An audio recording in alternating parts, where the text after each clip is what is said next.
I created G plans out of nutrition frustration.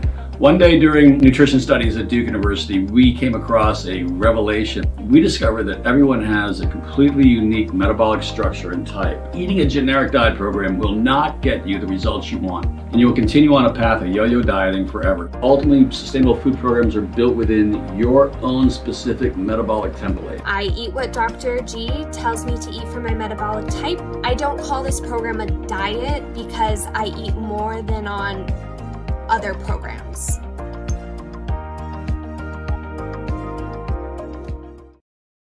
Hello. Welcome to our presentation for today. Today we're going to be discussing the difference between hunger cues, the actual physical hunger cues versus cravings. So we're going to dive a little bit deeper into how you can distinguish the difference between these two, and some tips and tricks to help you with things like emotional eating as well.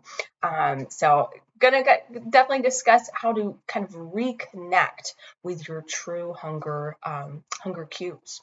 So please feel free, of course, as always, throughout this presentation, add any questions you may have come up in the chat box. I will take those questions here at the end. So I do thank you so much for tuning in today. So I hope this is helpful to you, and please feel free, add any comments you may have in our chat box today. So we'll get started here.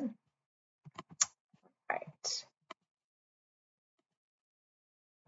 Okay, so hunger cues versus craving. When we eat, we'll eat when we're stressed or upset. We eat when we're happy and celebrating. Sometimes we eat just because we're bored. We can often ignore, avoid, or negotiate our true hunger signs, but there is a difference between true physical hunger and cravings that could be more tied to emotions. Physical hunger is gradual and it's associated with the last time that you ate. Emotional hunger or cravings can be tied more to stress, worry, fatigue, or even things like nutritional deficiencies or hormonal imbalances as well. Today, we're going to discuss the differences between physical hunger and cravings and how to identify them as well. So how to identify hunger cues. So you see this image on the right here. There's a guy you can clearly see. He skipped breakfast. He has a cup of coffee. So his stomach is growling at this point. So hunger is a natural reaction. It's the body's way of letting you know that it needs energy. Hunger is a physical sensation and is related to contractions of the stomach muscles.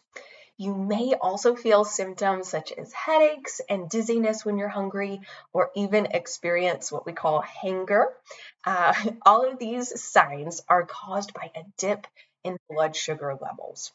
Eating consistently without skipping meals and ensuring that you're eating mindfully as well can help you to be more aware and in tune with your hunger cues. Here are a few characteristics to kind of watch out for to notice true physical hunger. True physical hunger tends to come on more gradually, may make your stomach growl, generally makes you more open to various food options, makes you more likely to stop eating once you notice you're full, and you may also experience things like a lack of energy, a lightheaded feeling, headaches, weakness, or irritability, like that hunger. All right. And so how to identify more of a food craving? A craving is a powerful desire for a food. You generally feel cravings for a specific type of food or drink. A food craving is not the same as hunger, since cravings do not indicate your body's need for energy. You may feel cravings for a specific food like chocolate, maybe even just 1 hour after you've had a full meal. Cravings can be brought on by hormones, emotions, associations, and memories. Here are a few characteristics to kind of look out for to distinguish if you're having more of a craving. Cravings generally come on more quickly and they feel more urgent. They typically don't cause a growling stomach. They usually make you think of a particular food in mind. They make you more likely to overeat rather than stop when you feel full. And they can be associated more with feelings of maybe guilt after you eat, after you satisfy kind of that craving. So, very important. This is going to we're going to discuss a little more on how to reconnect with your hunger cues. Very, very common today. Many people might have grown more disconnected from their hunger cues. Maybe you found, can you go all day without eating, only to find yourself just starving at dinner time and you can't stop eating? There are many reasons that this can happen. So first of all, distraction. It's a big one. So when we're busy throughout the day, especially, it can be easy to lose track of time and lose touch with hunger cues. So if you're really busy, you have a lot going on during the day, it could be very common that, I heard people say maybe you forgot to eat. And that kind of catches up with you a little later in the day. You find out you're starving. So another one here, big one, is going to be stress.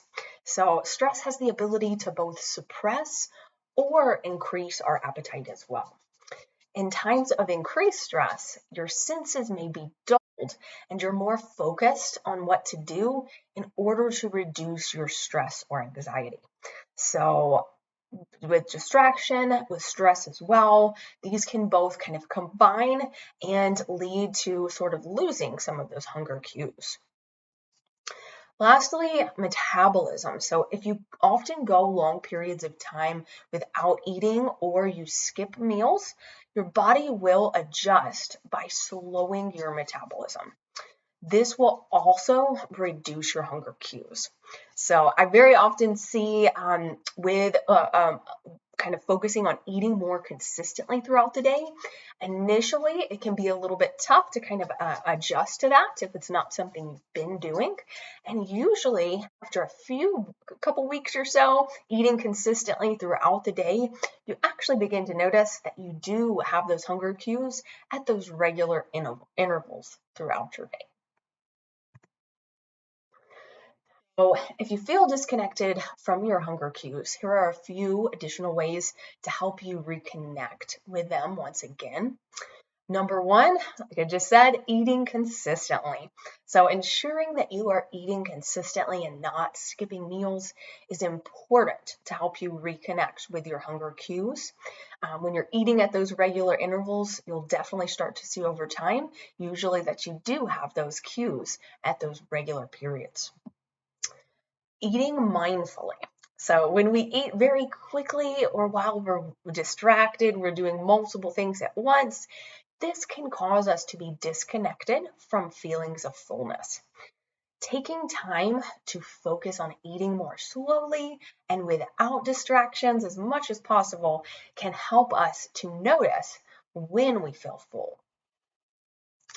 And checking in with your emotions.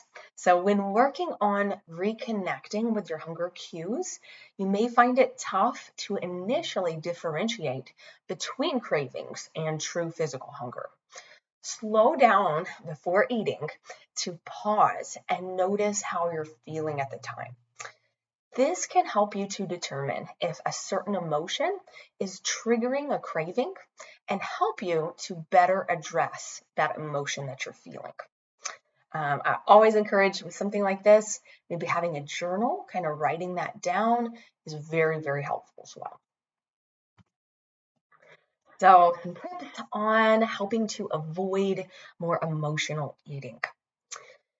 Eating due to emotions can cause you to feel more upset or experience guilt due to falling off track with your goals. The cycle of emotional eating typically doesn't end until you become more in tune with your emotions and find alternative ways to cope with those emotions and stress. So, first off, find another stress-reducing activity.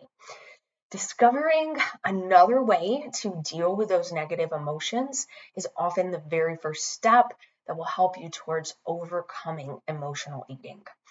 This could mean things like writing in a journal, reading a book, meditating, or finding a few minutes just to otherwise kind of slow down, relax, and decompress from your day.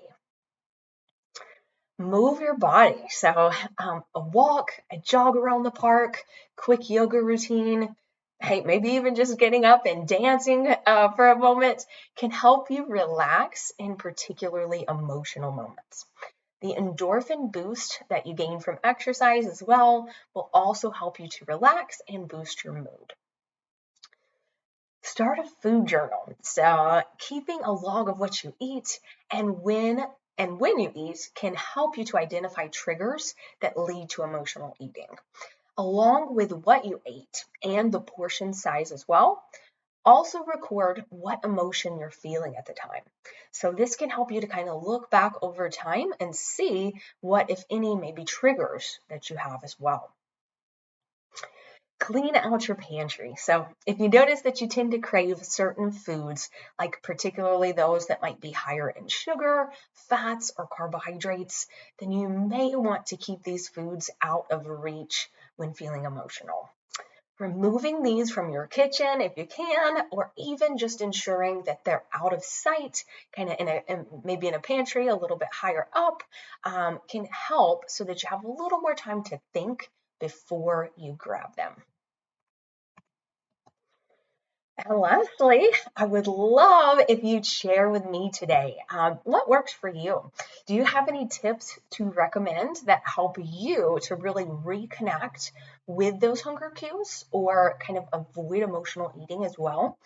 Please share with me. I'd love to share those. So please add them in the chat box. Feel free at this time as well. If you do have any questions, go ahead and add those, and we'll get over. I'd love to take those in a moment here. All right.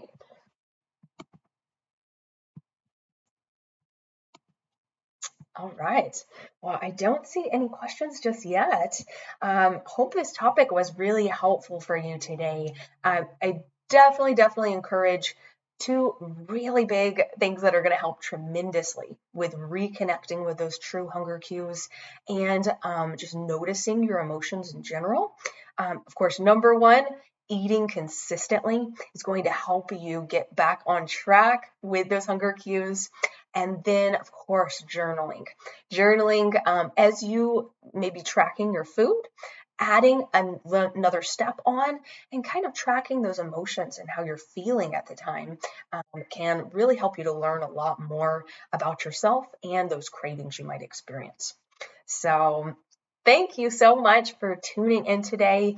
I will say for next week, so our topic is going to be how to make healthy eating more affordable. So we're going to discuss some good ways to help you so that you can stay on track with your goals, find healthy eating options, and find some ways to kind of save some money at the same time. So hope this topic was helpful for you today. Thank you for tuning in, and I hope you have a great rest of your day.